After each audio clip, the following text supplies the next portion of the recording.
Hello, ladies and gentlemen. My name is Kurt, and welcome back to Far Lands or Bust. We are here in episode 301 with our deluxe hidey hole with a door on it. Wolfie in his little protective cage up above. And, of course, as we left the last episode with the shaft of 300 episodes from September 30th, 2013, Far Lands or Bust. A lot of you suggested that I should find a way to knock a hostile mob down and proclaim, "This is Sparta!" But it's a little dangerous. I don't want to do that, because I might end up going in, and also, once I hit a hostile mob, Wolfie might try to attack it, thus following it down the shaft. So, no thank you. I do not want to do that. All right, let's... Whoop, did I cover up the hidey hole? Don't need to, because it has a door. All right, Wolfie, you're out. That's great. He's excited. He's free, ready to stretch his legs. I think we can split the difference between these two creepers, so let's go and say goodbye to the shaft of 300 episodes. Forever a little... a monument to the duration. Am I going the right way? Yes. I should not stop. I should not stop when there are creepers about. But yes, forever. Yet another monument along the way, along the road here to the Far Lands, in Far Lands or Bust. Today is Wednesday, October 2nd. Happy October 2013. We are continuing on, and we are also continuing to raise money for Child's Play charity over at farlandsorbust.com. There is a widget that you can click Donate, and you will donate to Child's Play charity, who help get toys, books, games, and other such things to kids in hospitals around the world. It's a great cause, and we are currently, this season, trying to raise $100,000. This is Season 4 of Far Lands or Bust. And right now, on episode 301, we are at $46,643.21. I had some very generous donations come in, some to celebrate 300 episodes, so I really do appreciate those, and everybody who donates. And you can leave a comment with a question, give me something to talk about, because we have a long way to go here in Far Lands or Bust, so I need plenty of topics and things to discuss. And I appreciate you guys helping me come up with the appropriate content, I guess, the appropriate things to blabber on about while I'm recording this, when I'm not almost, falling into pits of lava by digging straight down to the bedrock layer. That might have been ill-advised. I was a little bit frightened about that. I forgot that in this version of the game, magma, liquid hot magma, the lava does not make noises. In the newer versions, you can hear it from a distance going bloop, bloop, bloop, bloop, bloop. That's exactly, I actually made that sound effect for the game. Bloop, bloop, bloop, bloop, bloop.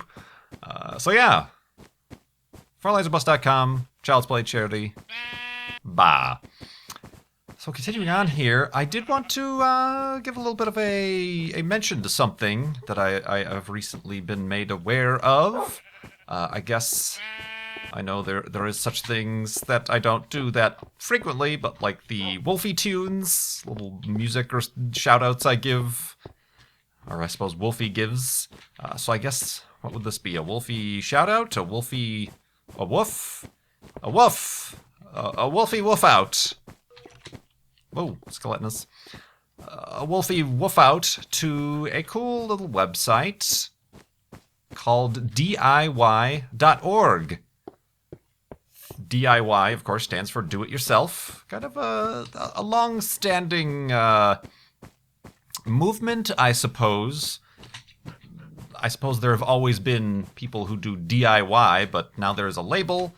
DIY is like making things yourself, or creating, or remember there was like 10 or 20 episodes ago, I ended an episode with make something. It doesn't have to be anything, you don't have to make a canoe by hand. Just make something, small, a little craft, make a meal, make something with your own hands or with your own creativity. Woof.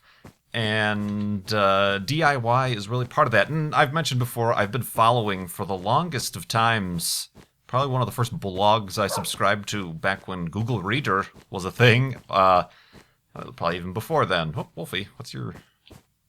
Let's give you a... Oh, I need to get some more pigs. Boop.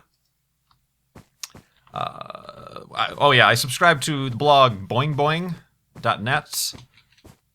Probably still one of the biggest blogs in the world. And there's a lot of DIY infused into that blog. I follow a lot of Mark Fraunfelder, is a founding member of Boing Boing, and he's very well involved with the DIY community. I know Bree Pettis is a good friend of those guys, and he has founded the MakerBot, the small little 3D printer MakerBot company. Is Bree Pettis, I believe. There's other 3D printers and things like that, but all those people combined. And they have mentioned DIY.org many times, and I heard about them through that. And also a Farlander, Zach, over at DIY.org, is a Farlander, and contacted me to let me know what was up over at DIY, so I figured I would share it with you as well, because I think it's really cool. It's kind of, basically, DIY.org is aimed at kids. Young and not so young kids, anywhere from 10 years old up to 18, back and forth. Even a lot of that stuff there seems of interest to me, but it's basically, it's a free website, and it's just full of all these different DIY, kind of introducing DIY and do-it-yourself, kind of like a shop class, but stuff you actually want to do instead of building a little birdhouse. Although, if you want to build a birdhouse, that's awesome. Birdhouse! But birdhouse? Robot house? So yeah, anyway, they have a whole list of all these cool projects. It's almost like a social network where then you could share your creations and your own projects. You can create and found your own DIY club in your area. And like I said, aimed at the younger generations to kind of get them involved with this DIY movement, I suppose you could call it. And you learn these things. There's how-tos. There's information, and like I said, you can share them. But it's really cool. They've set it up where you can achieve. It's like achievements. Achievement get. You can achieve badges. Not badge W92 badges, but badges, actual patches, I suppose. Badges, once you achieve a certain amount of skills, you can achieve a badge, and you can actually get a physical badge to put on your backpack or your jacket or whatever. Or, I don't know if you need some sort of DIY sash. I don't know if this is like the Girl Scouts or Boy Scouts or anything like that, but similar concept, I suppose. But they have really cool stuff. I was looking through the website. Everything, it's not just crafts and doing stuff with your hands. You could get it in website design. Learn how to design a website, program. Very cool stuff that I wish I had been taught as a kid. Stuff that they might not teach in school. Baking, biology, science, writing, creative writing, astronomy. There's an astronomy skill that you can achieve, which would be very interesting, and then you can get an astronomy patch. Which is really cool.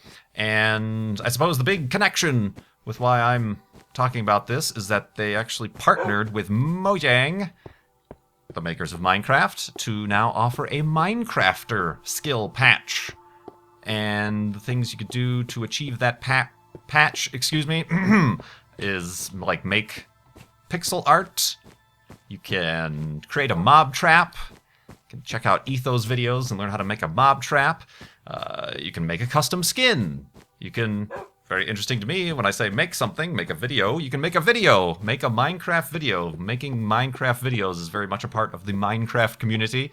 But also not just in-game. People, I suppose, might be saying, well, you're not actually making something, it's in a computer game. I beg to differ, but also real-world achievements, like make papercraft. Minecraft papercraft is very popular. Or make Minecraft food, like a Minecraft cake. You see a lot of these square dirt block cakes or the TNT block cakes or just make Minecraft food. So it's a really cool thing, and I'm glad that Zach contacted me and let me know about it, and I'm happy to let you guys know about it. There will be a link. It's very easy to remember, DIY.org. A link in the video description for you to check out, and a really cool thing, a little bit of a connection. Obviously, we're here raising money for Child's Play charity, helping out kids in hospitals. But I suppose, and I know, that there are some kids who also watch Farlands or Bust. Hopefully with the supervision of your local adult. No, no. I try to keep it clean and interesting. And this is a little service announcement for kids, I suppose, to check out DIY.org. And if you're, what's the going age? If you're below 13, make sure to ask your parents before signing up to any websites or anything like that. But really cool, and I just wanted to give that a mention and a link in the video description. Thumbs up! DIY.org gets the Wolfie seal of approval. Let's go to sleep before we get shot off by a skeleton.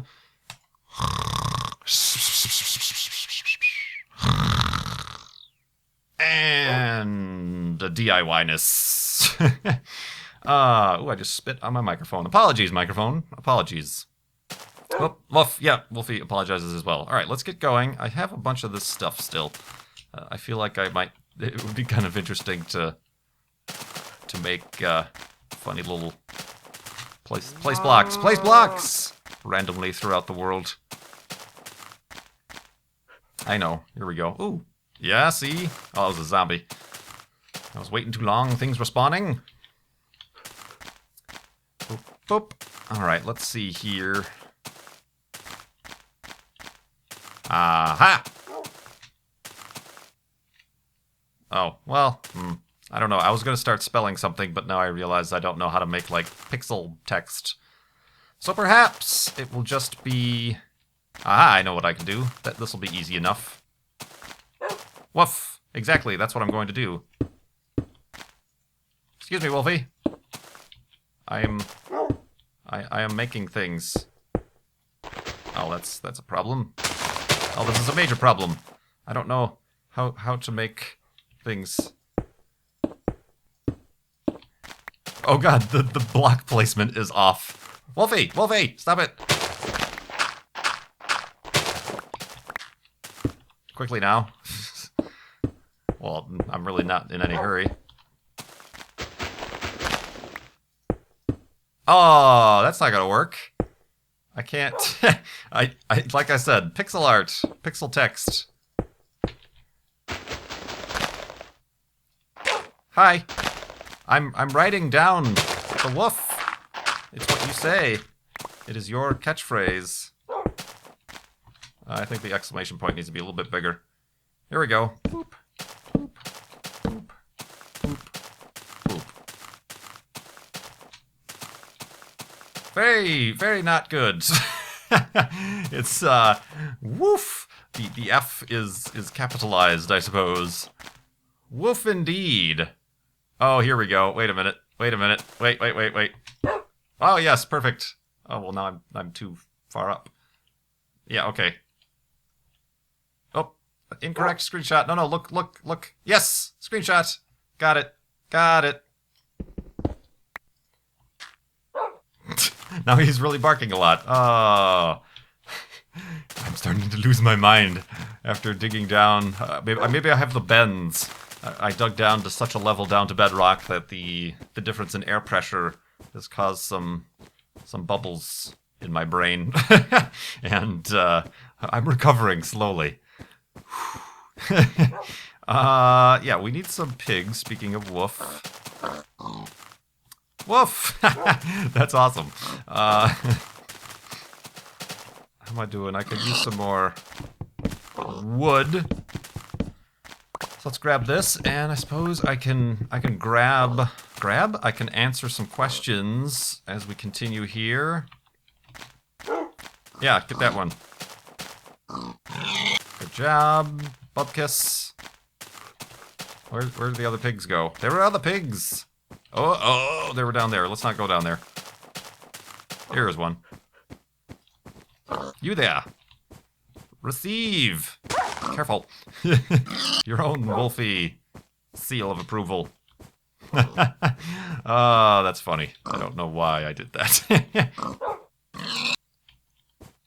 Oh, these pigs were dry. So yeah, let's answer some questions from donors to Child's Play charity. This one didn't leave the name, but one. How do you get your voice to sound like that of a god?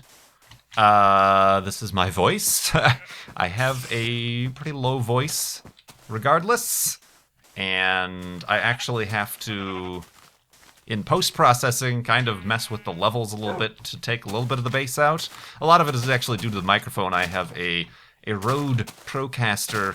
It is a dynamic microphone, not a condenser. Dynamic microphones are generally a little bit more bass heavy on the low end. They're generally the type of microphones that you hear your radio hosts using, especially your AM radio, because that's a low band frequency. And I liked it and the way it sounded, and that sounded like the type of microphone that would best complement my voice. So that's why I use it. So that's why it's a little bit throaty. And if you did watch the Monday's Flob flashback, my voice has changed throughout doing commentary. It was always deep, obviously a little bit affected by the microphone. I did have a headset, a Razer just gaming headset, which not as good of a quality microphone. So a little bit of that had problems, but I always had a deep voice throughout my videos. And just practicing and talking gets, you get used to the inflections, like the way I just said that. And if I get really close, I can really sound like a radio guy, or just a really creepy guy whispering into the microphone. Either way, yeah, I don't do anything active. That's just the way my voice is. Dang these pigs. You. Receive a Wolfie. Wolfie, over here. Completely forgot. There we go. Getting there.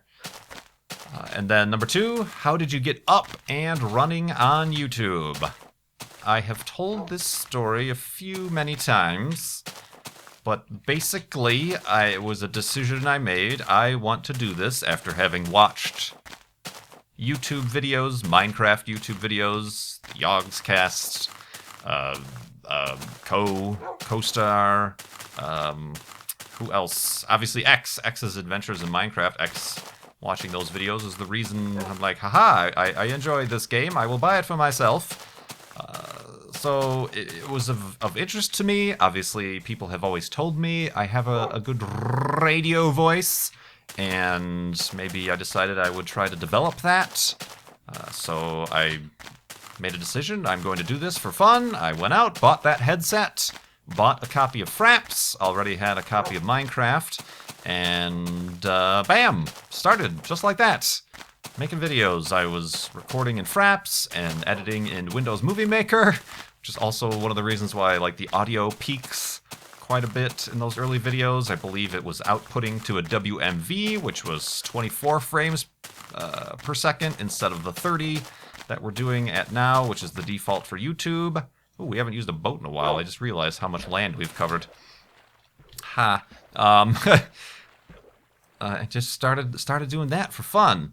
I suppose I had a little bit of an advantage. I suppose for those looking... Here, related question from another donor. Drafter ITA asks, what's the second most valuable advice you can give to a new YouTuber to get better content on their channel? The first being, do it for fun because you like to do it and not for trying to make money or become a YouTube partner or become the next PewDiePie or CNanners or whoever. I would say exist on the internet prior to starting your YouTube channel. I had, like I said, been following Boing Boing since the early 2000s. I had, careful there, belonged to those communities a little bit. I had a Twitter account for a long time, I think since 2008. When did they open? Pretty early. I wasn't that early to Twitter, but I was pretty early. I belonged to websites for astronomy, and I was attending NASA socials and launches and meeting people via the internet through there. So I think before I even started my YouTube, I had maybe, let's say, 1,000 followers on Twitter. These are just people I picked up from going to these NASA events and talking NASA stuff, and also showing off. Obviously, I had uploaded to my YouTube channel images and videos through my telescope and stuff like that. So all that stuff, I existed and was active on the internet and communities prior to starting my YouTube channel, so that when I started actually doing Let's Plays, YouTube Let's Plays, I don't want to say I have an audience, and I'm guaranteeing that plenty of those people have since probably, unfollowed me since then, because they were following me for the astronomy NASA stuff that I was talking about, and when I started doing YouTube, they probably left because that is not something they were interested in. But by having a pre-existing community, not necessarily that were following me, but that knew me and knew I existed, helped jumpstart things a little bit. And I don't want to say it's like a what's the word I'm looking for? It's not necessarily about having popularity or anything like that, but if you are starting a YouTube channel, you just start the YouTube channel today. At the same time, you open up your Twitter account with the same handle, and a Facebook fan page maybe, which is debatable whether or not those are necessary anymore. But if you just come out of the blue, snap, with 0 followers, 0 subscribers, 0 anything, you're facing an uphill battle. So I would say exist for a while before you decide to start. Of course, just start doing it, but don't think that you're going to attract moths to the flame if the moths don't know that you have a flame. That was perhaps on par with the bucket full of spiders analogy I've made before. So anyway, let's go to sleep.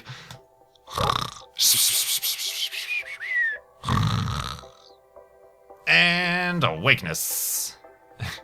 Wait, did I make that in Far Lands or Bust, or was that in another series where I made the analogy like things spreading out like dropping a bucket full of spiders? Man. But anyway, yeah, I mean, just do it for fun. I know one of the pieces of advice that was given at the Minecraft panel at last Minecon was do collaborations. Don't necessarily aim to do a collaboration with Etho or huge YouTubers. Do collaborations with people of similar, I suppose, experience and size, and then you can grow together and exchange, the similar, I suppose, subscriber hoods? You're in the subscriber hood. Better roll up your windows and lock your doors. Good lord. So yeah, that's, I suppose, I don't know that that's generally good advice. I've always given the advice of make sure that your technical quality is pretty good. Like I said, wasn't that great. I was editing and rendering in Windows Movie Maker. I had a decent but not great microphone and headset and other stuff like that, but making sure that you have your aspect ratios right, and your YouTube video and audio is good, sounds good, looks decent. With experience, that stuff will get better, but you're giving yourself some problems trying to find subscribers if your video is grainy and has, black bars all around it and stuff like that. So hard to say now. A lot has changed even since I started. I think there was a little bit of timing, good timing and luck in when I started. You'll note that a lot of the people around me, like, you know, the Mindcrack guys, all started around the same time.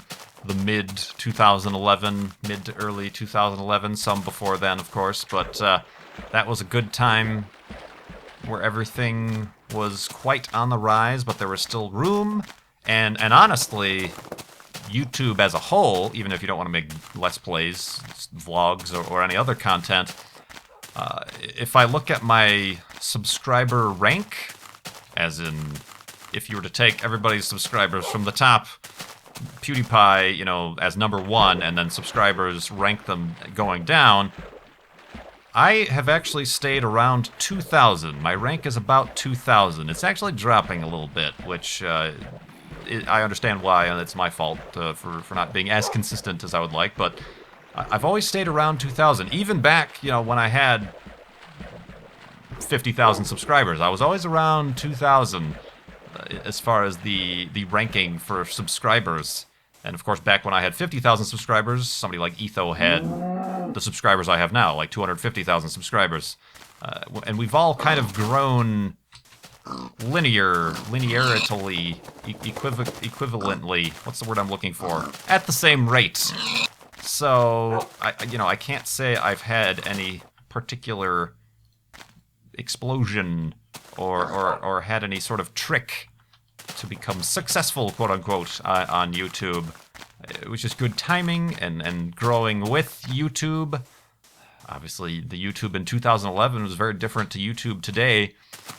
So it's hard to say. It's hard to say. But yes, the first bit of advice, like Drafter ITA said, would just be have fun. Do it because it's something you want to do yourself. It's a DIY achievement. It's creating something. It's perhaps an outlet. Perhaps it is definitely an interesting and unique way to experience gaming.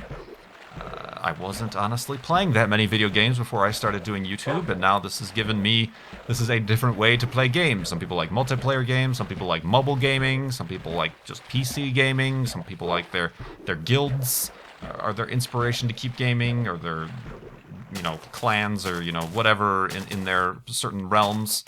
My reason and how I am a gamer now is by making videos whilst gaming. So there's a lot of facets, and it's just have fun. Do it because it makes you happy. And hopefully it makes other people happy too, and that's where your following will come from. You don't want to make other people unhappy. Don't do that. That's a dick move. And Will Wheaton says, don't be a dick. Will Wheaton gets the Wolfie seal of approval today. Whoops, I'm going to make this boat out of wool. It will soak up the water like a sponge, and I will float away. Well, what tool was here? Do I have things not right? Pickaxe, shovel, that. Shears. Maybe the shears were there. Oh, I feel like something is off. Huh. Did I forget something? No. What other tools are there in Minecraft? Sword, pickaxe, shovel, axe. I mean, I know there's the hoe, but I've never used a hoe in Far Lands or Bust, I don't believe. Wolfie, careful. Indeed. Let's see here. Stop it. Boat. We have a question about Far Lands or Bust from Vek. I do not know how to say your name. M-V-E-K. Vek. From Prague, the Czech Republic. Hi, Kurt. What about, kind of referencing getting up to 300 episodes and trying to mix things up, what about adding a few rules to Far Lands or Bust to make it more varying? And as suggestions, 1, once a day, eat something to simulate your hunger bar, thus causing you to have to hunt more. That wouldn't take a while. I have a whole stack of wheat here. 2, you could also leave more often something. Oh, perfect timing, anyway. I didn't know that this was actually part of this question. I just kind of copied and pasted it. But leave something in the landscape. Noticeable. A house, a column, an ornament to be visible on the next map. Well, we have the shaft of episode 300, and of this episode, the woof in the side of the mountain. That should be visible. Maybe it might be kind of small. That should be visible in the next map, the overviewer map. I guess I took one of your advice, one of your pieces of suggestion, and proactively achieved it. To be visible, blah, blah, blah, blah. Or at least start using doors for your hidey holes. Wow, I honestly, I swear, heart over my hand, I've actually removed my heart from my body cavity and placed it upon the back of my hand. No, hand over my heart. I did not read this entire question beforehand. But we did make, in the last episode, a door on our hidey hole. It's just more convenient. And as you saw today, I had to hunt for some wood to just fill it up with dirt. But doors are fun. I mean, I also, if sometimes there's no reason for me to block the entire door, I can leave a little one-block opening. I suppose the only danger comes from skeletons in that regard, but no mobs can travel through one by one hole in the wall. But thank you, Mvek, for your suggestions, and you're welcome for preemptively already taking them into account. But yeah, no, I'm constantly trying to think of ideas to make Farlands or Busts more interesting. Obviously, our first priority is the Child's Play charity fundraiser, walk-a-thon, thingamabob. But yeah, I always looking to change. And I'm sure Farlands or Bust will evolve many times over before we even get to 600 episodes. Look at how much it has changed so far. We had snarky yellow text go in and out, and maybe come back sometimes. We didn't have a companion, and now we had, at one point, 5 companions, and they left, and now we have Wolfie. We do certain things for milestones, raising money. Whoa, what was that? Where did you come from? I think he's starting to glitch into blocks, so I don't know what other changes with Wolfie and other such things might befall us in short order. The floating point precision error is getting worse and worse. We're experiencing that firsthand. Woof, Wolfie is experiencing it firsthand as well. So yeah, that good suggestions, and I do appreciate those, and I will keep on keeping on. Keep trying to do my best to keep you guys interested, but also keep myself interested. It's good to make sure I'm of, I don't want to be, oh, it's time for Farlands or Bust again. So, let's see here. Let's try to, I think this little mound is, oh, there's a nice little spot underneath here. Good. Good place for a hidey hole. Boop. Oh, I tried to make you sit, but I missed. I do have a shovel. What are you doing? Wolfie? Hi. Hey. Yeah, hi. I wish to have you seated right there, right there. And I will place a dirt block right there.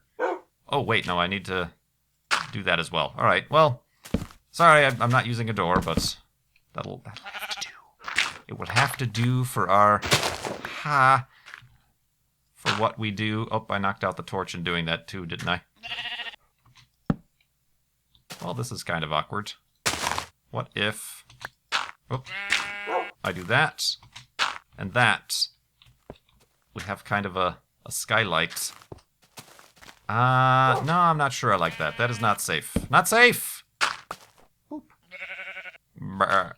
Well, yeah, well, there's no torch outside. Well, I could. Don't punch Wolfie. Could just do this. Oh, I made you stand up. Don't stand up. All right, yeah, that'll do. That's a torch. And this hidey hole is mostly secure, so let's make it full. Oh, gosh darn it. That is not secure at all. Ooh, that could have been bad. Something could have jumped down there. And ruined my day. Ruined my day. Oh, you know what? That's not secure either. Let's... I should have dug in one deeper. We need to go deeper. Let's... Haha. proper hidey hole building technique demonstrated here in Farlands or Bust, episode 301. Let's put down the workbench. Oh, the workbench was there is the thing I was missing. Let's make 3 beds. Once again, I appreciate everybody following along. I hope Farlands or Bust remains interesting to you, and I hope it keeps inspiring you to help out Child's Play charity by donating over at farlandsorbust.com. And also, check out our Wolfie seal of approval to DIY.org if you're interested in checking that out. Very cool little thing. Ooh, I have no sticks in my inventory for once. How about that? And I would appreciate that. Cool stuff happening all over the internets. The internets! Anything else I'm missing? No, I am missing nothing else. Except that I appreciate you for following along. My name is Kurt. I will see you next time.